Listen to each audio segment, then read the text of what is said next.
Hello y'all, welcome back to my channel, Dissociated. Make sure to like, subscribe, share, all of that.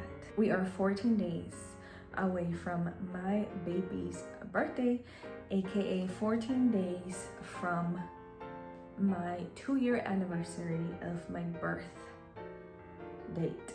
Honestly, I think it took me 2 years. It took me until right now to actually speak about this day because it was the most painful, traumatic day that I have lived. Yes, it's beautiful, yeah, blah, blah, blah. Whatever. So, I am here to tell you about my birth story and be real with y'all about how it went. Because I was in for a surprise. I knew that birth was painful, but it was more than that. Anyways, let's get into it. I have some notes right here because I was in labor for 60 hours. 60 full hours. And this is the first time I actually tell people my birth story. Of course, my family and my friends know about it, but I've never actually sat down and told anyone my story from start to finish. Okay, so my baby was born in 2023. On Thursday, September 21, 2023, I was 9 months pregnant. I was ready to pop. That night, I really wanted to do the cast with Will, my partner. So we had one of those cast kits, so like you could cast your belly and keep it forever. And I told Will we have to do it today. And thank God we did, because that night I actually went into cramp labors. My mom had C-sections for my birth and my sister's birth. She never gave me the talk on what childbirth could feel or look like, right? And I had support from my doctors and they gave me the talk, but you just don't know until you're living it and you're like, oh shit, what do I do or what's gonna happen? So that night I go to bed and I get woken up and I'm having cramps. And mind you, I don't have cramps even for my period, so this was kind of new to me. And so I start feeling cramping, and now I call them cute cramps. They're cute cramps. Like, it's literally when you just cramp in your period and you feel it, right? They do hurt. They do hurt. I'm not saying cute because like they don't hurt. I'm saying because that was just the tip of the iceberg for what was to come the next few days. I start getting these cramps and I'm like, oh, I think this means I'm going into labor. So in my head, I'm like, I'm going into labor. I wake up Will. Hey babe, I'm cramping up. I think baby's coming. He's like, okay, should we go to the hospital? I'm like, I think that's what people do. Mind you, we didn't even know. We were like, okay, let's get ready and go to the hospital. So I'm having cramps. It's uncomfortable, but it's like the pain is maybe like a 3 out of 10. In my head, I'm like, let's go to, I've seen in movies, people go into labor, they go into the hospital, they tell them what to do, and then they come out and have the baby, right? Wrong. We went to the hospital. I told the nurse, I'm cramping up. I feel like I'm in labor. They checked my cervix. I'm like 2 centimeters dilated. So background info, I think you need to dilate like 10 centimeters, 9 or 10. Correct me if I'm wrong in the comments. 9 or 10 centimeters. And once you're dilated, your body just starts opening up, pushing out the baby, right? But right now I'm only 2 to 3 centimeters dilated. So it's basically nothing. Basically, girl, go back home. That's what they said. Girl, you're 3 centimeters dilated. Go back home, wait it out. I'm like, what the does that mean? What does that mean? And by this point, I'm totally freaked out because this is the first time I've ever got pregnant, the first time I'm ever in labor. I have no guidance. Literally, you ever start your first day of work and they're like, oh, go print something. But you're so new to the space and the job that even printing, you need a little bit of guidance. Yeah, that's what I was looking for. Like, I know this may seem small to just go back home and wait it out, but what do I do? That night, we go back home and I go back to bed. I'm able to sleep and I wake up around like 7 a.m. the next day and I'm like, oh, like I am in labor. I wake up, they're still cramping. Or I guess mini contractions, because it's not, well, is a contraction like similar to a cramp? They feel similar for sure. Yeah, so I wake up, let me say contractions. Now the pain level has gone up to like a 4 out of 10. I'm still able to get up, shower. I had an appointment, a doctor's appointment that day. I was able to go to my doctor's appointment. Still very uncomfortable though. Like I'm like, take a deep breath. Like I'm more nervous, I think, and anxious rather than my cramps. My contractions are a lot. It's just a waiting game. I'm confused. I don't know what to do. Will and I go to my doctor's appointment. We then go food shopping. Then we go eat pizza. So it's like doable. I was uncomfortable at that point, but I was still able to move around, do the thing. Mind you, I'm like 8 hours into the contractions, or what was it, from 11 p.m. to now 12 hours into the contractions, because now it was like 11 a.m. So I was doing my thing. I was doing like regular things that day. Now, Friday night, that same day, but in the nighttime, my contractions start getting a little bit more intense. By this point, I'm like, ouch, this is hurting. Like, I don't like this. So yeah, my contractions are like tougher. I'm breathing through them though. This whole Friday, I went to the doctor's appointment. I was doing errands, all of that, chilling with Will. But at night, I can't even rest. I'm trying to lay down, fall asleep. But like I could fall asleep for like 10 minutes and then I would wake up because of the contraction. So I'm like, okay, let's go to the hospital again. It was so funny from Will's perspective, because the second day I was like, babe, like let's go to the hospital again. And he was like, what? Like, I'm sleeping. And I was like, babe, wake up. Like, this is serious. It's happening. If I'm in labor, you're in labor right now. It was really cool and like hilarious to see that shift. Well, in the moment it was like, get up. But looking back, I literally saw Will shift to, oh shoot, like we're actually having a baby. So it was like the second day where he was like, oh, this is non-stop. Like you're laboring. Like it almost clicked to us. This is what labor is, because we had no clue it was an ongoing process until the baby came. That Friday night, we grab our things and we go to the hospital yet again. I'm in there, the nurses are looking at me crazy. One thing I don't with is that the hospitals, like the nurses be looking at you like girl, you're in labor, go back home. Or girl, go do this. Like, girl, I know you see hundreds of women a week, but this is my first time, so don't be rude. So I went in there with Will and I'm like, can you check me again? Can we stay? I was like, give me the epidural. Mind you, my contractions were like, well, now they were like a 5 out of 10 pain. I'm like, give me the epidural from the jump. I don't give a like, give me any drug so I don't feel this pain. What's crazy to think now is that I was like halfway there. Like, girl, the pain just kept going up. So we go to the hospital and they're like, they checked me. I think I was like a 3, still like 3, 4. I had opened up just 1 more centimeter. So they were like, ma'am, you need to go back home. We really can't do anything. They said they could only give me the epidural if I was 5 centimeters, which I was not at that moment. And my heart just sank and I felt my body was doing all this work and I was going through all this pain for just 1 more centimeter. Like, I just felt super like defeated at that moment. And they said, you have to go back home, but we can give you this medicine that will help you relax if you would want that. And I said, yes, give me anything.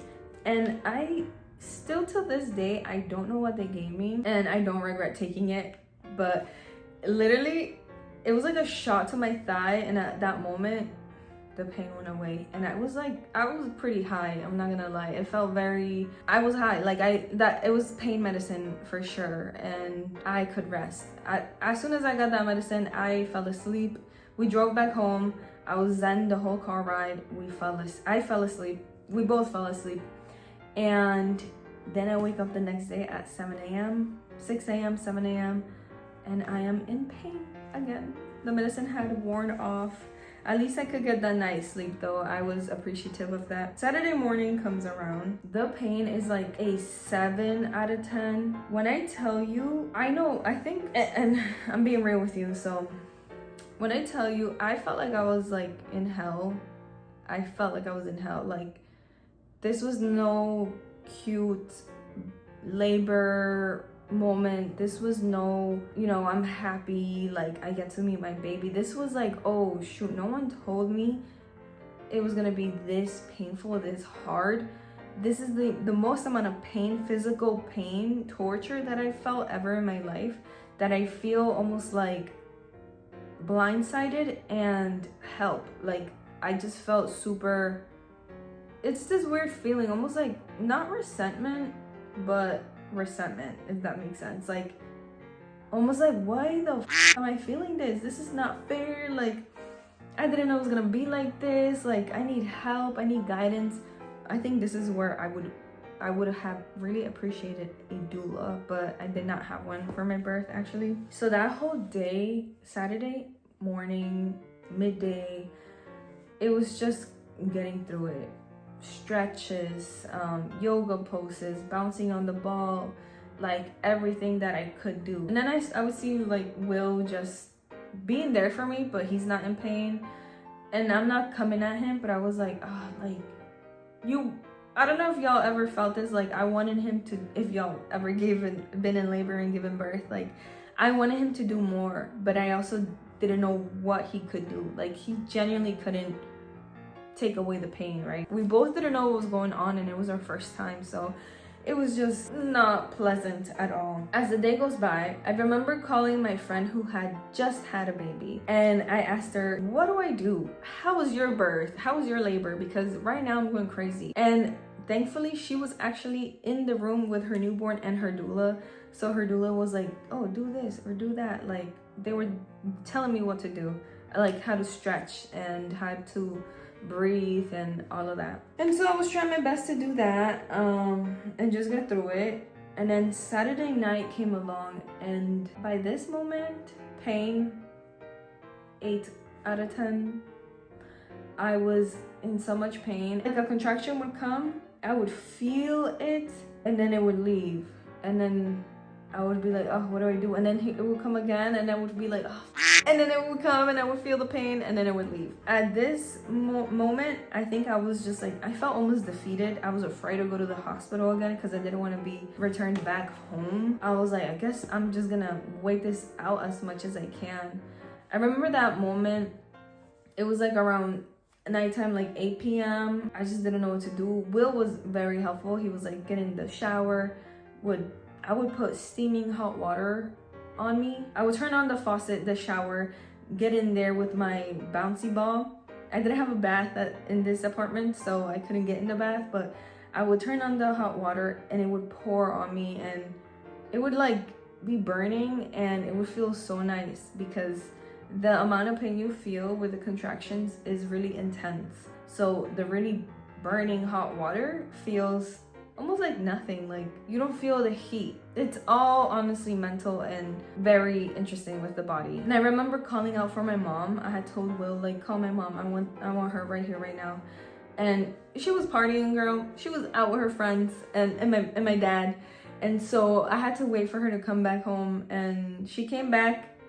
But again, like no one can really help you. Like brought me back food, but I couldn't eat at this moment. It was just you know, I'm telling this story to get it off my chest. I'm not discouraging anybody from having children. I think we'll get to the part where I actually had the child. But in this very moment, I was like, why the did I do this? What I was doing in that moment was labor, child labor. So it's such a sacred thing. And I think spiritually, I was dealing with so many things, and I didn't have like the people I have now in my life, the adults I have now, the relationships with my parents I have now.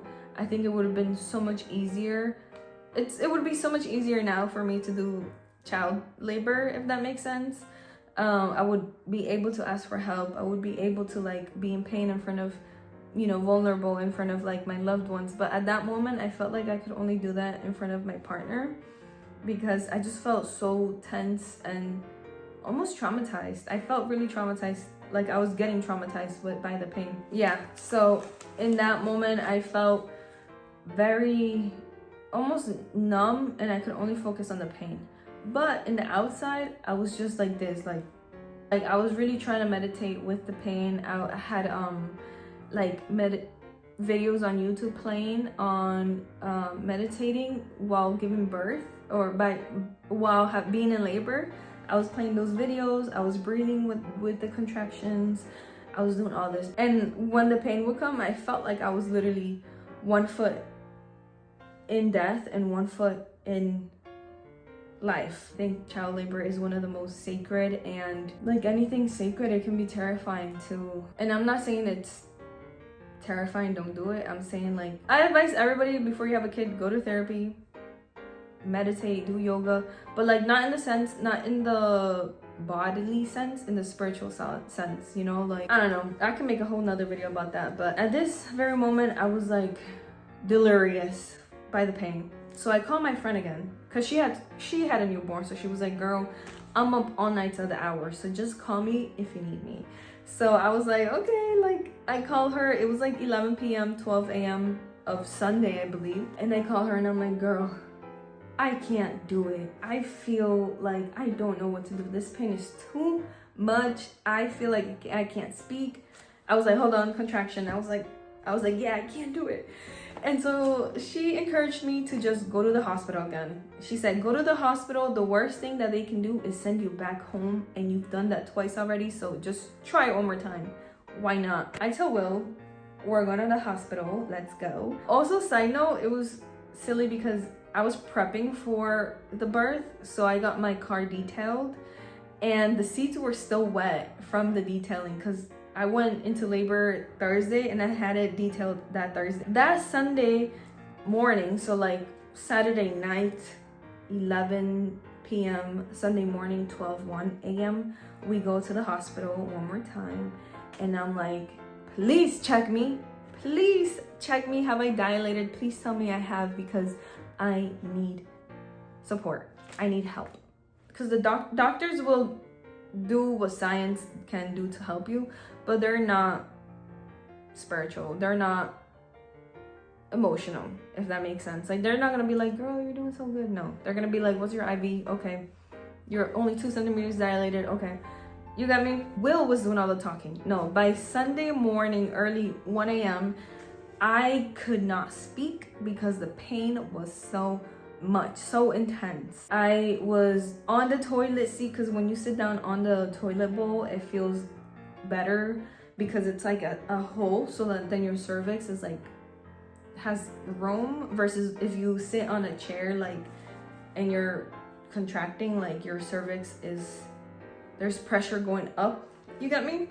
So like your cervix on chair while you're laboring hurts, but if you're on the toilet seat and you're sitting down, it like gives you room to breathe. I was sitting on the toilet, all of that, waiting for the doctor to come in, and then they checked me and I am 4 centimeters dilated. They were like, we advise you to just stay here for like the next 3 hours. As soon as you hit 5 centimeters, we can give you the epidural and we can have this baby. And I was like, yeah, let's stay here. But again, Will was like, yes, we're gonna stay here. Even when we registered to get into the room, it was Will doing all the talking, because girl, I could not speak. It was like very, literally 1 foot in the afterlife, 1 foot in the present human side. Yeah, labor is really intense. The plan was that we were gonna wait until I was 5 centimeters dilated, and then I was gonna go into the actual room and get the epidural. So, and that's exactly what happened. In the next 2 hours, I dilated up to 5 centimeters. They moved me to the room and I got my epidural. And the epidural, mind you, it's like this big. I was like, just do it. And I was like so calm, so still, because I was in so much pain that I would like lean into the pain and just like feel it. And then I would like let go, and then it would come again. But I was in it. You get me? I wasn't screaming. I wasn't even talking. I was like in a meditative state, if that makes sense. So when the epidural person came in, it was no biggie. And even the guy who gave me the epidural, the nurse, he was like, oh, like you were like one of the most calmest patients that I've had. And I was like, yeah, I'm not playing right now. Like, I need that. And I know this is gonna help me feel better. So I was super calm. I did not move. And again, Will kept doing the talking for me. And that's where I will always give him props. Like, he really did that. After I got the epidural, I fell asleep. We got to rest. I think it was like 3 a.m. and then I woke up like at 8 a.m. the next day. I had the epidural. Will was sleeping. I was in the bed. Yeah, and it was merry. It was merry for those hours. And then fast forward to like 2-3 p.m. They're like, you gotta start pushing. I'm like, I gotta start pushing? What do you mean? So then they come in, they burst my water. So my water never broke by itself. So my doctor came in, she like poked my water broke, and they were like, okay, now push. Mind you, pushing took like 2 hours. And this is where, again, like, I don't have regrets, but mad people will come in. I said that students could come in and support my birth, because part of me, I'm like, I want students to learn how to do this. But the other part is like, who the f these people get away, you know?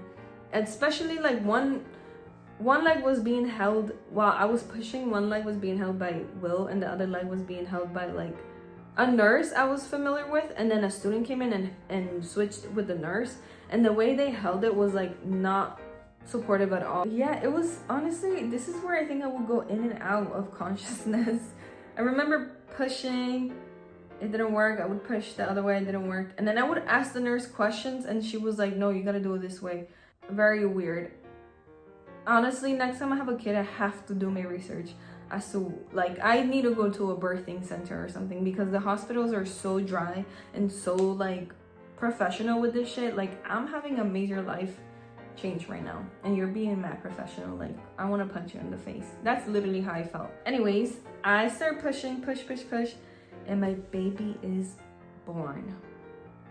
Again, shout out to Will. Will was my biggest cheerleader. He was really supporting me through this and really coaching me through the pushing and seeing my baby's head and all that.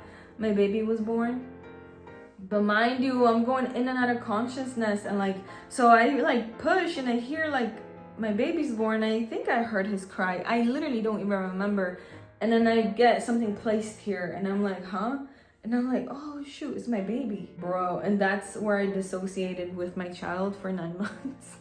I literally didn't bond with him for 9 months. Like, I knew I loved him. Don't get me wrong, that is my child, that is my baby. I showed up for him every day. I showed up for all his needs.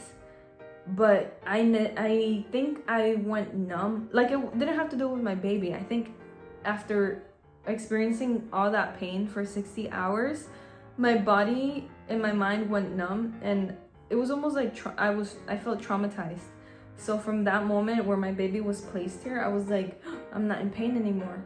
And then boom, I'm traumatized for the next 9 months, and I need to kind of come back and figure out how to come back to my body. And until I was able to come back emotionally into my body, I was able to bond with my child. But prior to that, it was literally just about healing my body and feeling somewhat better. So when EJ was born, I did tear. I had my baby here. Will had to come and get my baby because I was being stitched up. So after having 60 hours of major labor pain and knowing that my area is being stitched freaked me out. And not only that, like actually being stitched, a few, like when my baby was mid coming out, at that very moment I got preeclampsia. So I felt so like high almost because of the preeclampsia. Like, I don't know how to explain it. I was just feeling dizzy and like weird, and like I needed air. And then my parents, my mom comes in, my mother-in-law comes in. It's just too much going on. Like, even with my partner there, like at this very moment, I'm like, that's why I need a doula next time, because at this very moment, the birth giver needs a lot of support, because the baby is being supported by like all, you know, the love and the partner and the grandmothers and the doctors. But at this very moment, I felt like, I mean, the doctors are like tending to me physically, but I'm out of it. Like, I feel disassociated, period. Later, we move into the room where we stayed for a couple of days, and I get put on magnesium, and this magnesium, what it did to me was, because of the preeclampsia, I had to get on magnesium, and it relaxed me for the next 3 days. When I say relaxed, it actually made my body wobbly, so I couldn't get out of the bed and walk. I couldn't eat. So I couldn't even like race. Like, I was just so weak, and I was like this the whole time. So I feel like I missed out on things, like my baby getting his first bath, or even his vaccines. Like, I was really not there mentally or even physically.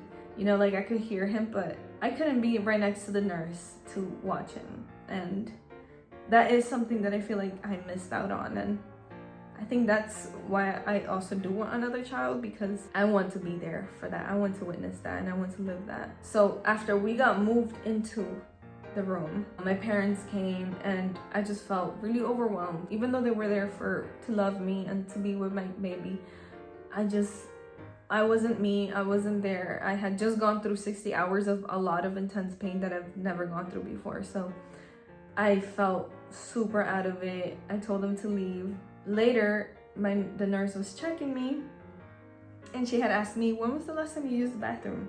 And I said, I don't know, like 4 hours ago. And she asked, you didn't use the bathroom after you gave birth? And I said, no, I couldn't. So they were like, oh, we have to use a catheter and drain your bladder. And I said, okay. Tell me why almost 2 liters of pee came out of my bladder. 2 liters, like, you know the Coke bottles that you share with your family? 2 of those. Almost like 1 and like 3/4 of that came out of my bladder. So my bladder was going through something called urinary retention. And that just fucking spearheaded a lot of my postpartum. It was just insane. And I will make a whole separate video about urinary retention and how that affected me and what it is, because it's a really rare thing that happens to people. So for me, I had it for a whole month. So I can joke about it and be like, I was lucky enough to be like 1 out of, I think it's like, I don't know, to the point where like my doctor was like, I didn't tell you this could happen because it barely happens to people, but you have it. And I'm like, yay. My birth story at the end, it wasn't cute. It was beautiful in its own way. It taught me so much. It was truly raw. I experienced a lot of feelings, emotions, a lot of actual physical feelings that I've never felt before, like contractions or having a 7-pound baby come out of your vagina, like all of that, urinary retention, stitches down there. Oh, cherry on top, you know the IV that you get like right here? That like came out of my vein. So it was pumping magnesium and it came out of my vein. So then like it was just under my skin, and what that caused was like a bubble. Like I was like, I asked the nurse to come in, and I was like, I think I have a bubble right here of magnesium. And she was like, oh shit, sorry, like the little needle came out of your vein because it's supposed to be in my bloodstream, but instead it had came out and it was just like building up under my skin. So they just popped it right into my vein again. So it was just crazy, honestly. I don't even know what to say. Like, I could tell you it was beautiful. I wish I could tell you, and I loved it, and I bonded with my baby, and I felt so much love as soon as I saw him, but it wasn't like that. And baby, if you see this in the future, this video, like, it was nothing to do with you. You are the most beautiful baby boy ever, and I love you so much. You are part of me, and I love you. It's just, in that moment, I was totally disassociated and traumatized in my own body, in my own spirit, emotions, all of that. Yeah, it took me a little bit longer to be able to connect with anybody, honestly, even with myself, and then eventually with my baby. That is the end of my birth story. Honestly, a little crazy, very emotional, but I would do it again, and I would replay that birth again. Thank you so much for watching, and see you in the next one. Bye.